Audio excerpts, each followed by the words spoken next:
Good evening students. 9th மேத்ஸ்ல நம்ம statistics புள்ளியியல் பார்த்துட்டு இருக்கோம். பாத்தீங்கன்னா மீடியன் ரெண்டு டாபிக் பார்த்தாச்சு. 8.1 இஸ் மீன், 8.2 இஸ் மீடியன். அளவு முகடு கூட்டு சராசரி அண்ட் இடைநிலை அளவு பார்த்தாச்சு. அதனுடைய எக்ஸசைஸ் ப்ராப்ளம்ஸும் பார்த்தாச்சு. இப்ப நம்ம பார்க்க போறது வந்து ஒன்லி முகடு மட்டும்தான், மோடு. ஸோ மோடு பார்த்தாச்சுன்னா இதோட ஸ்டாட்டிஸ்டிக்ஸ் லெசன் முடிஞ்சது. அதுக்கப்புறம் நமக்கு ஒரே ஒரு லெசன் தான் இருக்கு, probability. So probability is also very very குட்டி லெசன், ரொம்ப சின்ன லெசன் தான். அது ஒரு கிளாஸ்ல முடிஞ்சிடும், 1 or 2 கிளாஸ்ல முடிஞ்சிடும் நமக்கு நெக்ஸ்ட் கிளாஸ்ல. ஓகேவா? அதுக்கப்புறம் நமக்கு ரிவிஷன் தான், போர்ஷன்ஸ் ஃபுல்லா கம்ப்ளீட் ஆயிடும். ஸோ நம்ம இன்னைக்கு லெசனுக்கு போறதுக்கு முன்னாடி ஒரு குட்டி ஸ்டோரி பார்த்துடலாம், அதுக்கப்புறம் லெசனுக்கு போகலாம்.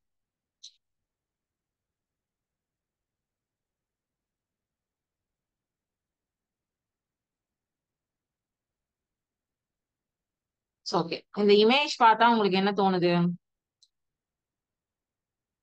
வாழ்க்கையில எப்படி ஒரு சிச்சுவேஷன்ல இருந்தாலும் நம்ம ஜெயிக்கணும் அப்படிங்கிறது தான், ஜெயிக்க முடியும் அப்படிங்கிறதுக்கான ஒரு இமேஜ் தான் இதை நான் கொடுத்திருக்கேன். சரியா?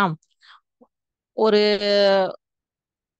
இண்டிவிஜுவல் பர்சன், ஒரு தனி மனிதன் வந்து தொழில், ஓன் பிசினஸ் ஸ்டார்ட் பண்றாரு.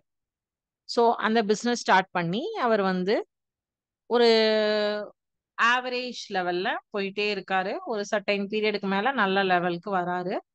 ஸோ நல்ல நிலைமைக்கு வந்து ஒரு நாளைக்கு வந்து அவருடைய தொழில்ல வந்து ரொம்ப லாஸ் ஆயிடுச்சு, பிசினஸ்ல ரொம்ப லாஸ் ஆகி தோல்வி அடைகிறாரு. அப்போ அவர்கிட்ட இருந்த சொத்து பத்து பணம் எல்லாமே அவரை விட்டு போகுது. அப்போ ஒரு கோபுரத்துல இருந்த மனுஷன் ஒரு தெருவுக்கு வந்துட்டாரு. அந்த தெருவுல நடந்து போறவங்க வரவங்க பார்க்கும்போது, அதாவது கோபுரத்துல இருக்கும்போது அவர் அத்தனை பேர் கையெடுத்து கும்பிட்டாங்க. அவர் தெருக்கு வந்ததுக்கு அப்புறம் அவரை கண்டுக்கிறதுக்கு கூட ஆள் கிடையாது. அப்ப அவர் ஒரு தெரு ஓரத்துல நின்னு அவருடைய கடந்து வந்த பாதைகள் எல்லாம் யோசிச்சு பார்த்து ரொம்ப வந்து மன வருத்தத்தோட இருக்காரு. அவருக்கு ஆப்போசிட்ல ஒரு குப்பை தொட்டி, டஸ்ட்பின் இருக்கு. அதுல இருந்து பாத்தீங்கன்னா ஒருத்தன் வந்து, ஒரு மனுஷன் அவருக்கு தேவையான பழைய பேப்பர்லாம் ஒரு சாக்குல எடுத்துட்டு போறாரு. அப்புறம் கொஞ்ச நேரம் கழிச்சு இன்னொரு ஆள் வராரு. அவர் வந்து அவருக்கு தேவையான பாட்டில்ஸ் எல்லாம் வந்து எடுத்துட்டு போறாரு அந்த குப்பை தொட்டியில இருந்து. இன்னும் கொஞ்ச நேரம் கழிச்சு வந்து வேற ஒரு பர்சன் வராங்க. அவங்க வந்து பிளாஸ்டிக் தட்டு, அது பிளாஸ்டிக் பேப்பர்ஸ் அதையெல்லாம் தனியா பிரிச்சு எடுத்துட்டு போறாங்க. அப்புறம் கொஞ்ச நேரம் கழிச்சு ஒரு நாய் வருது. அந்த நாய் வந்து எச்சல் இலையெல்லாம் போட்டிருப்பாங்க இல்லையா, சாப்பிட்ட இலையெல்லாம், அந்த இலையில இருக்கிற சாப்பாட்டை எல்லாம் சாப்பிட்டு போகுது. அந்த பசுமாடும் என்ன பண்ணுதுன்னா, அந்த குப்பையில கிடக்குற அந்த நாய் சாப்பிட்டுட்டு விட்டுட்டு போன இலையெல்லாம், அந்த வாழை இலையெல்லாம் சாப்பிடுது. பச்சை இலை எல்லாத்தையுமே வந்து பசுமாடு சாப்பிட்டு அதோட பசியை போக்கிது. சோ ஒரு சின்ன குப்பை தொட்டியில ஒருத்தர் வந்து பேப்பர்ஸ் கலெக்ட் பண்றாரு, ஒருத்தர் பாட்டில் கலெக்ட் பண்றாங்க, ஒருத்தங்க வந்து பிளாஸ்டிக் ஐட்டம் கலெக்ட் பண்றாங்க. அஞ்சறிவு உள்ள ஜீவன் ஒரு நாய் அதுக்கு தேவையான சாப்பாட்டை சாப்பிட்டு அதோட வயிறை நிறைச்சுக்குது. ஒரு மாடு அதற்கு தேவையான உணவை எடுத்துட்டு அந்த வயிறை நிறைச்சுக்குது. எது? ஒரே ஒரு சின்ன குப்பை தொட்டியில.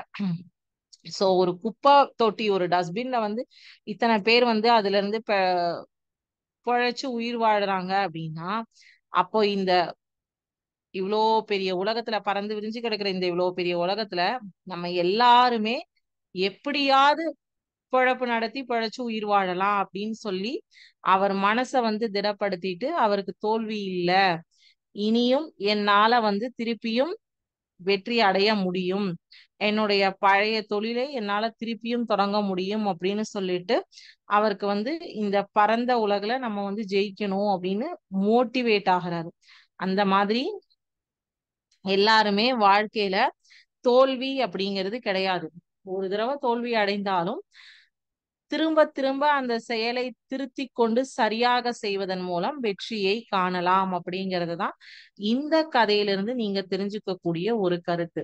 இப்ப நீங்க உங்களுடைய ஏஜ்ல ஒரு எக்ஸாம்ல மார்க் கம்மியா வாங்கிட்டீங்க, இல்ல வந்து உங்களுக்கு ஏதாவது எப்படி சொல்றது, ஃபெயில் மார்க்ஸ் எடுத்துட்டீங்க. மார்க் கம்மியா வாங்கினாலும் சரி, இல்ல ஃபெயில் மார்க்ஸ் எடுத்தாலும் சரி, ஏதா இருந்தாலும் ஏதோ ஒண்ணு எப்படியா இருக்கட்டும், ஏதோ ஒண்ணு நடந்துடுச்சு அப்படிங்கும்போது நீங்க அதை பத்தி வந்து வருத்தப்படக்கூடாது. அடுத்த எக்ஸாம்ல அதை கரெக்ட் பண்ணி நல்ல மார்க் வாங்கி நம்மளாலையும் ஜெயிக்க முடியும், என்னாலையும் ஃபர்ஸ்ட் மார்க் வாங்க முடியும், ஃபர்ஸ்ட் ரேங்க் வாங்க முடியும், ஐ கேன், ஐ வில் அப்படின்னு சொல்லிட்டு உங்களை நீங்க செல்ஃப் மோட்டிவேட் பண்ணி, ஐயோ எனக்கு இங்கிலீஷே வராது, மேக்ஸே வராது, கண்டிப்பா ஃபெயில் தான், கண்டிப்பா பாஸ் மார்க் ஜஸ்ட் பாஸ் தான் வரும், கிடையாது, எல்லாராலையுமே முடியும். ஒரு ஸ்டேஜ்ல நம்மளுடைய மனசை ஒருநிலைப்படுத்தி அந்த புக்ல ஒரு 1 hour நம்ம டைம் ஸ்பெண்ட் பண்ணா கூட அந்த விஷயமானது நம்ம மண்டையில அப்படியே ரெஜிஸ்டர் ஆகும். நம்ம மனசை ஒருநிலைப்படுத்தாம நம்ம ஒரு விஷயத்த பண்ணினோம் அப்படின்னா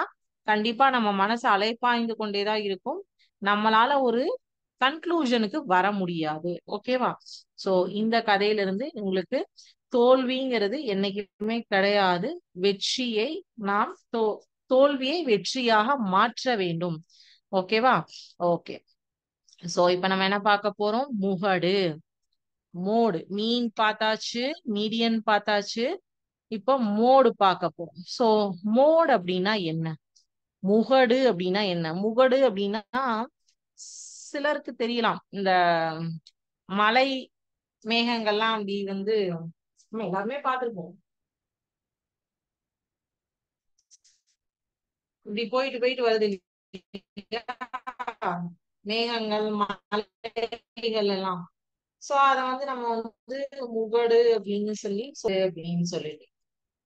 சோ அப்போ மேக்ஸ்ல புள்ளியியல்ல முகடுனா என்ன, மோடு அப்படின்னா என்ன, அதுதான் நமக்கு இப்ப வந்து தெரியும்.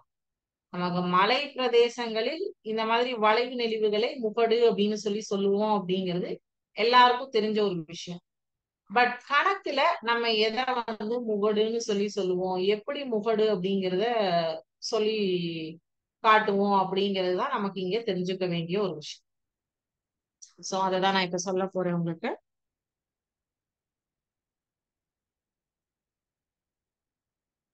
சோ புள்ளியியல்ல வந்து முகடு அப்படிங்கிறது வந்து சரி இடைநிலை அளவு அப்படிங்கிற மாதிரி இதுவும் ஒரு மையப்போக்கு அளவை அப்படின்னு சொல்லுவோம். ஓகேவா? ஆஹ் உம் மையப்போ இந்த முகடு அப்படிங்கிறது வந்து இப்ப கூட்டு சராசரினா இப்ப 5 மதிப்பெண் கொடுத்திருக்காங்க, 5ஐயும் ஆட் பண்ணி 5ஆல வகுத்தீங்க அப்படின்னா கூட்டு சராசரி கிடைக்கும். இடைநிலை அளவுனா மிட் வேல்யூ. ஓகேவா? இதே முகடு அப்படிங்கிறது வந்து பாத்தீங்கன்னா உங்களால கூட்டு சராசரியிலையும் அதை எடுத்துட்டு வர முடியாது, இடைநிலை அளவுலையும் அதை எடுத்துட்டு வர முடியாது முகட. அதுல வந்து பாத்தீங்கன்னா அதிக முறை எந்த ஒரு மதிப்பு வருதோ அததான் வந்து முகடு அப்படின்னு சொல்லுவோம். மோட் அப்படிங்கிறது இப்போ ஒரு டேட்டா கொடுத்திருக்காங்க, கொடுத்திருக்கிற டேட்டால எந்த ஒரு வேல்யூ மல்டிபிள் டைம்ஸ் வருதோ அததான் வந்து மோட் அப்படின்னு சொல்லுவோம், முகடு அப்படின்னு சொல்லுவோம். ஓகேவா? சராசரி மற்றும் இடைநிலை அளவு காண்பதை போல் வேறு வகையான சராசரி தேவைப்படுகிறது, அதன் பெயரையே முகடு என்கிறோம். சோ முகடுல வந்து ரா டேட்டா அப்படின்னு சொல்லிட்டு ஒரு கான்செப்ட் இருக்கு.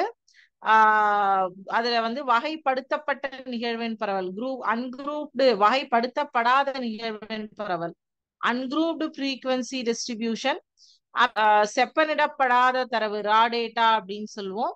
Grouped frequency distribution, ungrouped frequency distribution, grouped frequency distribution முகடுல. சோ வகைப்படுத்தப்படாத நிகழ்வெண் பரவலில் மிக பெரிய நிகழ்வுல உறுப்பின் மதிப்பு முகடு எனப்படும். வகைப்படுத்தப்பட்ட நிகழ்வெண் பரவலுக்கு ஃபார்முலா இருக்கு. L plus F minus F1 divided by 2F minus F1 minus F2 into C அப்படின்னு சொல்லிட்டு நம்ம இடைநிலை அளவுல பார்த்த மாதிரியே வந்து மோட்லயும் ஃபார்முலா இருக்கு முகடுல. சரியா? சோ முகடு வந்து ஒற்றை முகட்டு பரவல், இரட்டை முகட்டு பரவல், மும்முகட்டு பரவல், பன்முகட்டு பரவல். அதாவது ஒரு மதிப்பு வந்து ஏதோ ஒரு மதிப்பு மட்டும் ஒரு தடவை வந்ததுன்னு வைங்க. ஃபார் எக்ஸாம்பிள் நான் இப்ப காட்டுறேன். 17,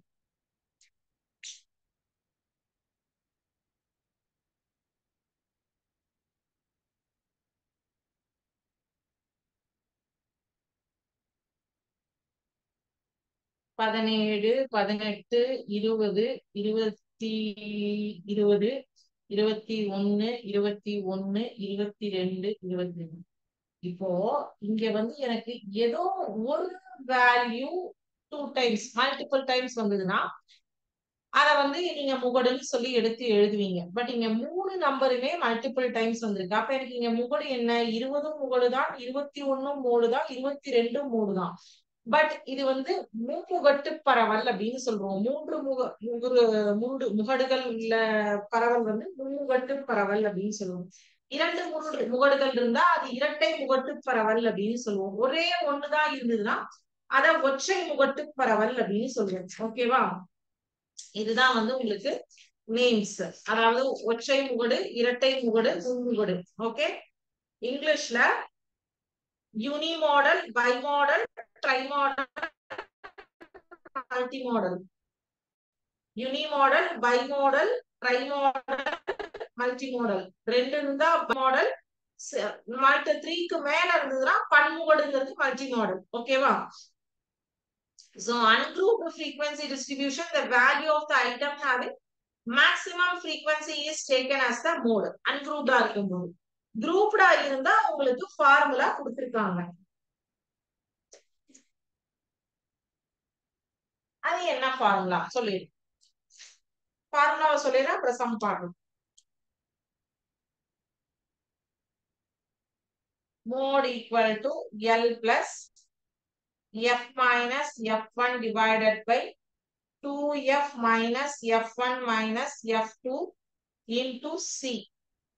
L வந்து lower limit of the modal class, F வந்து frequency of the modal class, F1 வந்து frequency of the class just preceding the modal class, இது succeeding the modal class frequency with வந்து class interval. Sums பார்க்கும்போது உங்களுக்கு இதனுடைய differentiation தெரிஞ்சிடும். சரியா? Okay, 8.3 exercise போய்க்கலாமா?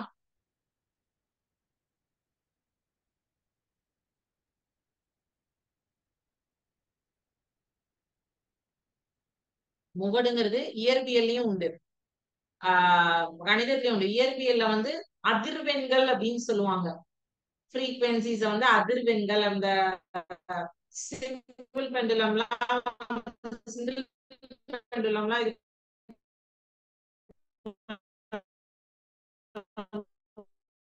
அந்த அதிர்வெண்கள் அலைகள் வந்து எப்படி ஏற்ற இறக்கத்தோடு இருக்கோ அந்த ஏற்ற இறக்கத்தை பொறுத்துதான் அந்த முகடு அப்படிங்கிறது சொல்லுவாங்க. சோ இது கணிதத்துல மட்டும் இல்ல, அறிவியல்லையும் வரக்கூடிய ஒரு விஷயம்.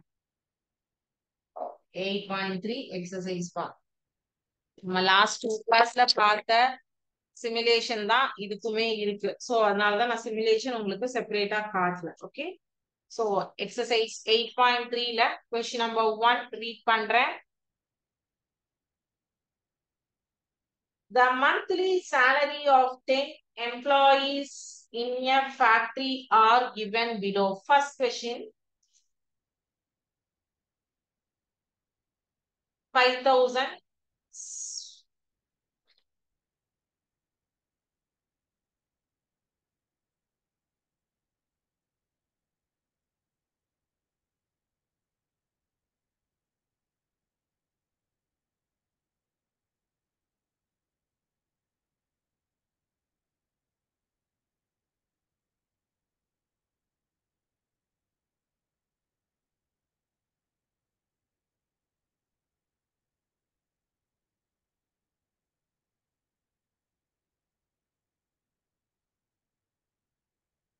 Play இருக்கு.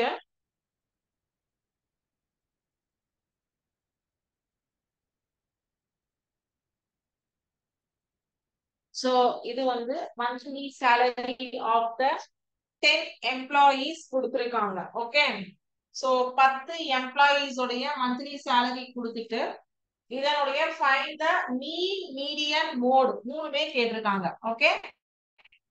mean, median and mode.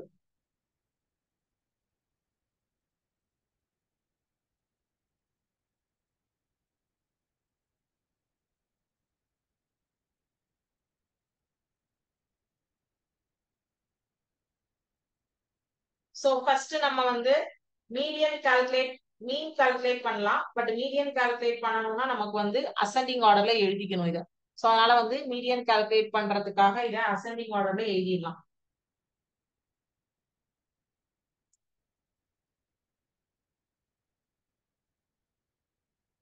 Writing in ascending order equal to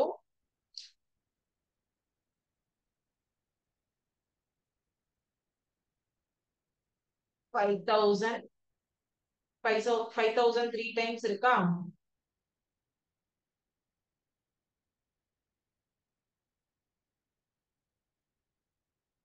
7000 எவ்வளவு டைம் இருக்கு? 1 2 3 4 5 தடவை இருக்கு.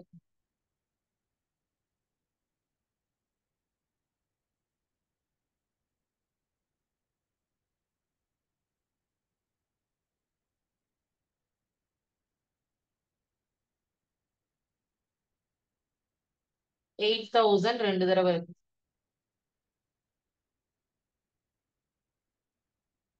Okay. So total number of values வந்து 10. 10 அப்படின்னா even number for median. So median is equal to average of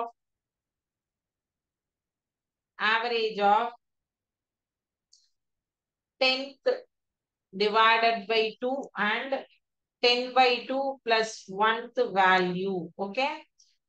n by 2 and n by 2 plus 1th value அதுதான் நான் இங்க எழுதியிருக்கேன். So that is average of 5 by 10 by 2 போது 5 fifth and sixth value. Fifth and sixth value. Fifth and sixth value இங்க என்ன வருது? 1 2 3 4 5 6 5 6 7000 7000 தான். So 7000 plus 7000 divided by 2 is equal to 14000 divided by 2. So average rupees 7000. So median வந்து இந்த சம்முக்கு 7000. மீன் என்ன அப்படின்னா summation x divided by n. மொத்தமா எல்லா சேலரியும் ஆட் பண்ணி divided by n போடுவீங்க. இதை அழிச்சு டெலீட் பண்ணிடுறேன்.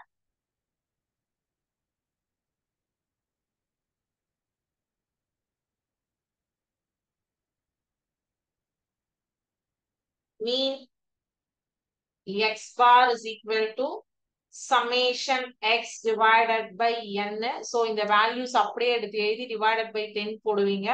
இது எல்லாத்தையும் ஆட் பண்ணீங்கன்னா 66000 divided by 10 அப்படின்னு வருது. சோ அப்ப rupees 6600 அப்படிங்கிறது தான் மீன். சோ மோட் வந்து இதுல எந்த நம்பர் ரிப்பீட்டடா வந்திருக்கு? 7000 தான் 5 தடவை வந்திருக்கு இல்லையா? அப்போ மோட் வந்து rupees 7000. So இப்போ mean is equal to rupees 6600. Mode is equal to rupees 7000. Median is equal to rupees 7000. So ஒரு சம்ல மீன் மீடியன் மோடு கேட்டிருந்தாங்கன்னா மீனுக்கு ஃபார்முலா தெரியும். ஆட் நம்பரா இருந்தா n by 2, ஈவன் நம்பரா இருந்தா n by 2 plus and n by 2 plus 1. Okay. Mean வந்து எப்பவுமே summation x divided by 10 அப்படி divided by n அப்படின்னா overall values divided by total number of count. Mode வந்து எந்த நம்பர் ரிப்பீட்டடா நிறைய டைம் வந்திருக்கோ அதுதான் மோட். ஓகே. சோ ஒரு கணக்குல 3 கேள்வியும் கேட்டிருக்காங்க.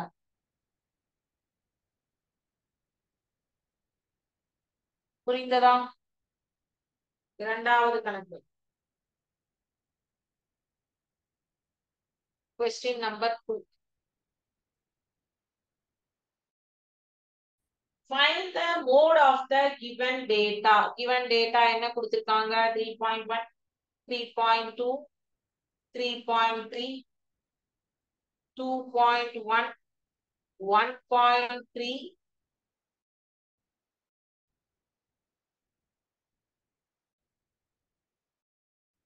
3.3 எடுத்து எழுதிக்குவீங்க.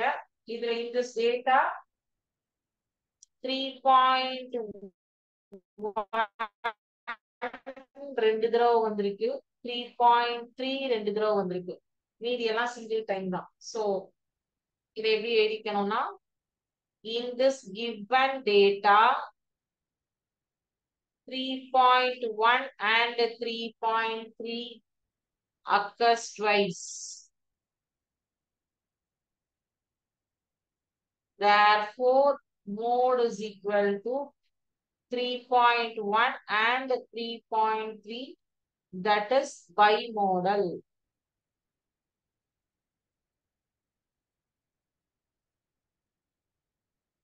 அவ்வளவுதான்.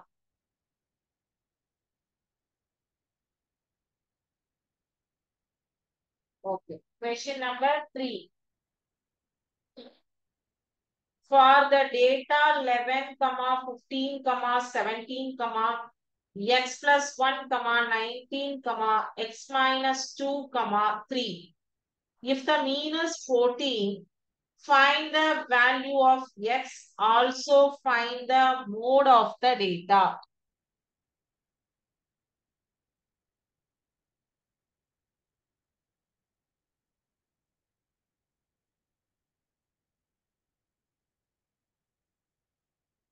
Eleven, 15, 17,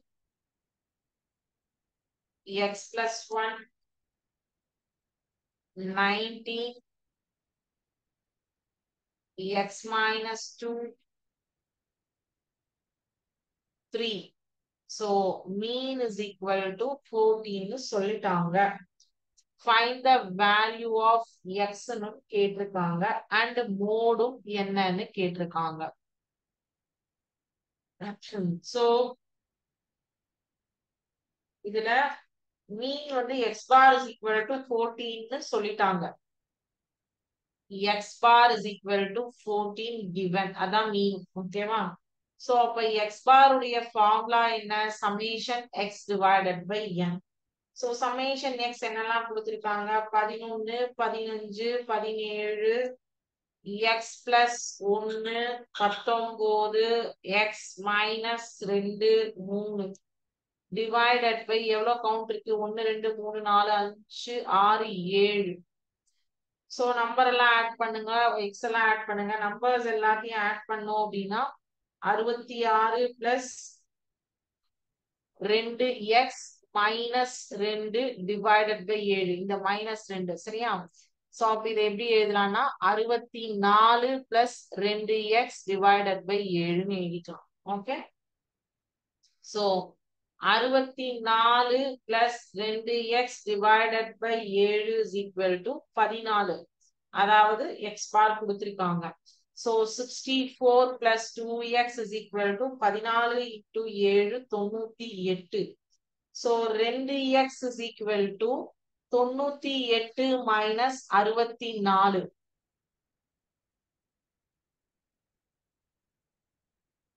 ரெண்டு x is equal to 34.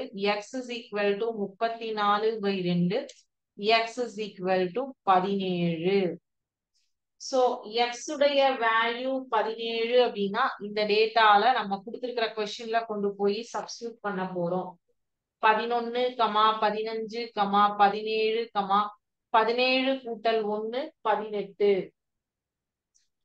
அடுத்தது 19, 17 minus 2 15.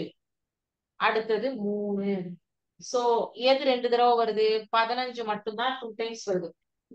So in this given data,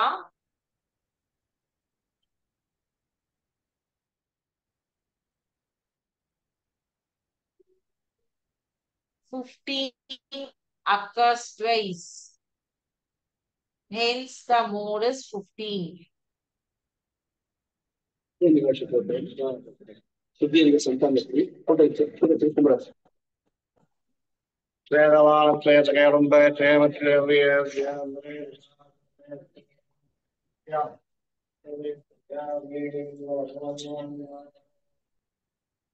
Hence the mode is 15. அடுத்த question, third question, fourth question.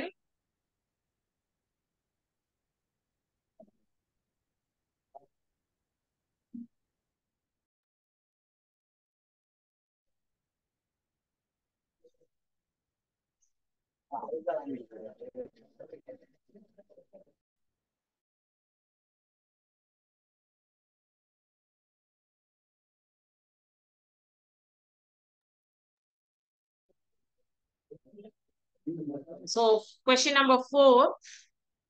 The demand of tracksuit of different sizes as obtained by a survey given below. Size number of persons கொடுத்திருக்காங்க. Which sizes in greater size greater demand கேட்டிருக்காங்களோ அதுதான் mode கண்டுபிடிக்க சொல்லியிருக்காங்கன்னு அர்த்தம். ஓகேவா?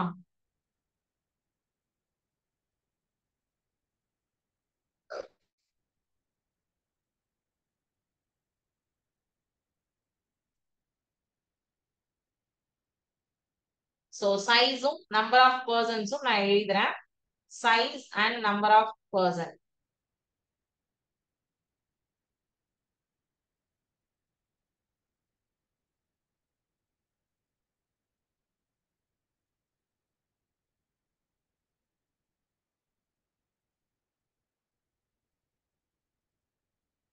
$38 size, 36 persons. 39 size, 15 persons. 40 size, 37 persons. 41 size, 13 persons. 42 size, 26 persons. 43 size, 8 persons. 44 size, 6 persons. 45 size, 2 persons.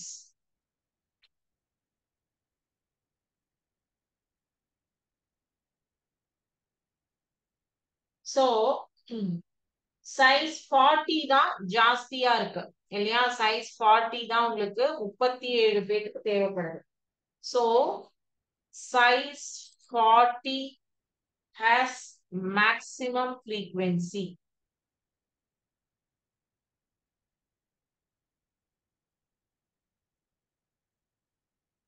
Is 37. Therefore, 40 is the mode and size 40 is in great demand.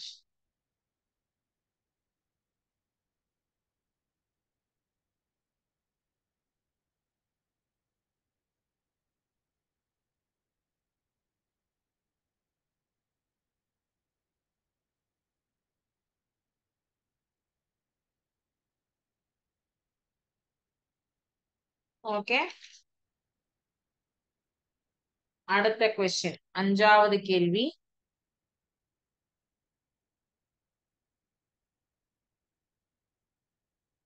Question என்ன கொடுத்திருக்காங்கன்னா find the mode of the following data. Marks-உம் number of students-உம் கொடுத்திருக்காங்க. சரியா? இப்போ பார்க்க போற question வந்து formula use பண்ணி பார்க்க போறோம். Okay? Group data.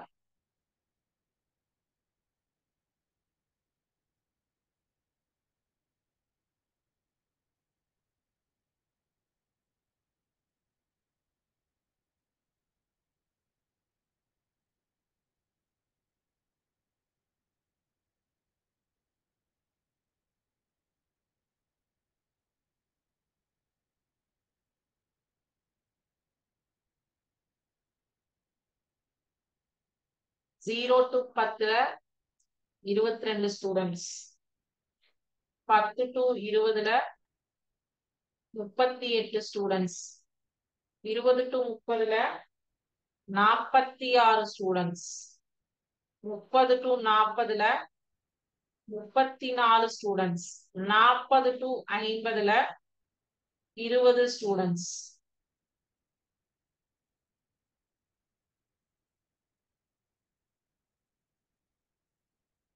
So, mode கண்டுபிடிக்கிறதுக்கான formula L plus F minus F1 divided by 2F minus F1 minus F2 into C. Okay. So, இப்போ இங்க வந்து மேக்ஸிமம் ஃப்ரீக்வன்சி எது இருக்கோ அததான் வந்து மாடல் கிளாஸா எடுப்போம், முகடு மதிப்பாக எடுப்போம். சோ முன்னாடி பேண்ட்டுக்கு பார்த்தோம் இல்லையா சைஸ், இங்க வந்து 46ங்கிறது தான் ஹை ஃப்ரீக்வன்சி. அப்ப அதனுடைய மாடல் கிளாஸ் எது? 20 to 30. அப்ப இங்க என்ன எழுதணும் நம்ம?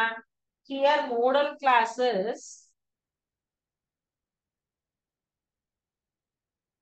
20 to 30, since it is the maximum frequency. Max frequency போடுறேன். FREQ. Maximum frequency. ஓகேவா? அப்ப இங்க L என்ன வரும்? 20. F என்ன வரும்? frequency 46. F1 என்ன வரும்? முந்தைய மதிப்பு, பிந்தைய மதிப்பு.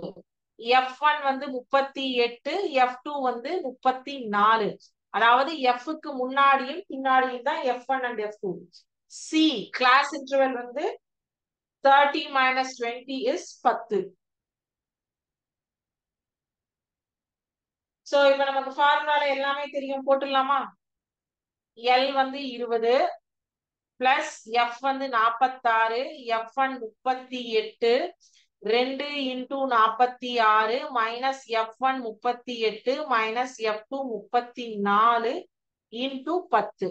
இப்ப நீங்க எப்படி வந்து L, F1, F2, F3 எல்லாம் கண்டுபிடிச்சீங்கன்னு தெரிஞ்சுதா? L அப்படிங்கிறது வந்து நம்ம ஃபர்ஸ்ட் வந்து ஐடென்டிஃபை பண்ண வேண்டியது எது மாடல் கிளாஸ். மாடல் கிளாஸ் எதுன்னு ஐடென்டிஃபை பண்ணாதான் இந்த ஃபார்முலாக்குள்ளேயே போக முடியும். எதுக்கு அதிக ஃப்ரீக்வன்சி இருக்கோ அதுதான் அதனுடைய அந்த கணக்குடைய மோடா செலக்ட் பண்ணுவோம். சோ எனக்கு இங்க 20 to 30 தான் 46 இருக்கு. பேலன்ஸ் எல்லாமே அதுக்கு கம்மியான மதிப்புகள் தான் இருக்கு. சோ அப்ப 46 தான் எனக்கு மாடல் கிளாஸா நான் எடுப்பேன். இப்ப அதனுடைய சீரியஸ் என்ன? 20 to 30ல 46 எடுத்திருக்கோம். அதுக்கு தான் மேக்ஸிமம் ஃப்ரீக்வன்சி. அப்ப L மதிப்பு வந்து இதனுடைய இந்த மாடல் கிளாஸ் எடுத்துக்கக்கூடிய மதிப்பு தான் L. F வந்து அதனுடைய ஃப்ரீக்வன்சி. F1 and F2 வந்து அதற்கு முந்தைய மதிப்பு மற்றும் பிந்தைய மதிப்பு. C கிளாஸ் இன்டர்வல்ங்கிறது எதுல இருந்து எது வரைக்கும் இருக்கிற மார்க்ஸ், அத வந்து எவ்வளவு டிஃபரன்ஸ் இருக்கு, 20ல இருந்து 30, 10 மார்க். சோ 10 இன்டர்வல்ஸ்ல தான் நம்ம ஈச் கேட்டகரி வந்து செக்ரிகேட் பண்ணிருக்கோம். அப்ப ஃப்ரீக்வன்சி இஸ் 10. ஓகேவா? சோ 46 மைனஸ் 38, 20 கூட்டல் 8 divided by 92 minus 38 minus 34 minus 72 into 10. So that is இங்க போட்டுடலாமா? 20 கூட்டல் 8 டிவைடட் பை 20 இன்டூ 10. 20 கூட்டல் 4 24.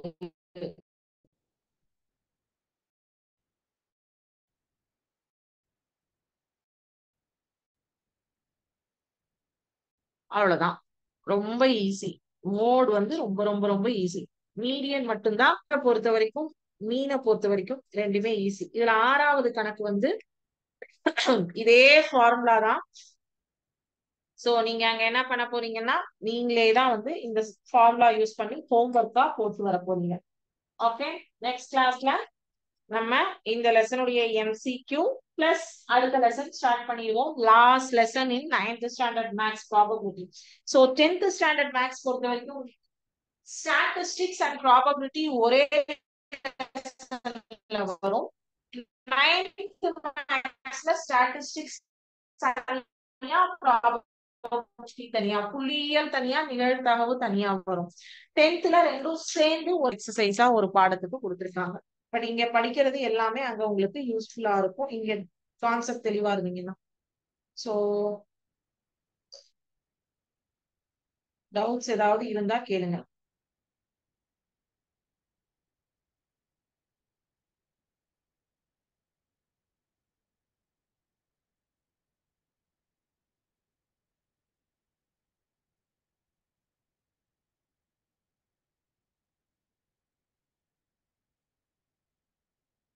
டவுட்ஸ் எதுவும் இல்லைன்னா இதோட இன்னைக்கு கிளாஸ் முடிஞ்சது. Thank you students.